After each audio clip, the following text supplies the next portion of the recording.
చంద్రబాబు నాయుడు గారు మీరు ఢిల్లీ వెళ్ళి ఫోటోలు తీసుకొని మోదీ గారు పక్కన కూర్చున్నారని న్యూస్లో రావడం కాదు. దేవుడు మీకు ఇచ్చిన అవకాశాన్ని మీరు కోల్పోకండి. 95, 96, 97 3 శాంతి సభల్లో హైదరాబాద్లో నా పక్కన మీరు కూర్చున్నప్పుడు ఏం చెప్పారు? మీరు దేవగౌడ్ని పిఎం చేశారు, మీరు ఇప్పుడు పిఎం అవ్వండి అంటే మంచి అవకాశం ఇచ్చినప్పుడు చేస్తాను సార్ అన్నాను. ఇదే దేవుడు మీకు ఇచ్చిన చివరి అవకాశం. లైఫ్లో మళ్ళా మీకు ఒక అవకాశం రాదు.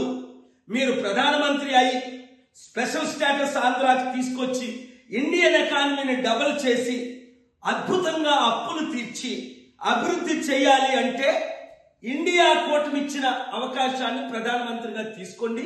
నితీష్ కుమార్కు 2.5 years ఇవ్వండి.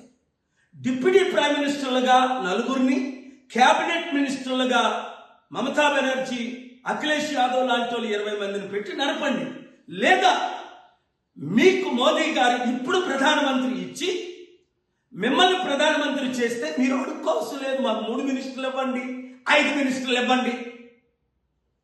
బుర్ర వాడండి, తెలివితేటలు వాడండి, పనికి వాళ్ళ బానిసలు కాకండి. ఛీ, ఇదా ఒక బ్రతుకు?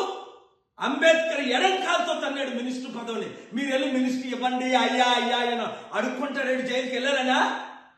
మీరు ప్రధానమంత్రి వెళ్తే మళ్ళీ మిమ్మల్ని ఎవడు జైల్లో పెడతాడు? ఇక్కడున్న కేజ్రీవాల్ లాంటి వాళ్ళందరూ బయటకు రారా? బుర్ర బుర్ర బుర్ర తెలివితేటలు ఇంకా మిగులుంటే వాడండి. ఇక్కడ ఎవరినైనా మీరు ముఖ్యమంత్రి చేయొచ్చు. ఈ అవకాశాన్ని వదులుకోకండి. మరో అవకాశం మీకు రాదు. చరిత్రలో మీరు హీరో బండి లేదా మీరు జీరోగా నిలిచిపోతారు. ఎంతమంది జగన్ లాంటి వాళ్ళు, నవీన్ పట్నాయక్ లాంటి వాళ్ళు, లాలూ ప్రసాద్ యాదవ్ ఎవరైతే ఇండైరెక్ట్ గా డైరెక్ట్ గా మోదీకి సపోర్ట్ ఇచ్చారో 10లో 10 మంది ఈరోజు జీరోలు అయ్యారు. గమనించండి. ఎన్టీ రామారావు గారు బ్రతుకుంటే ఈ అవకాశాన్ని వదులుకోరు.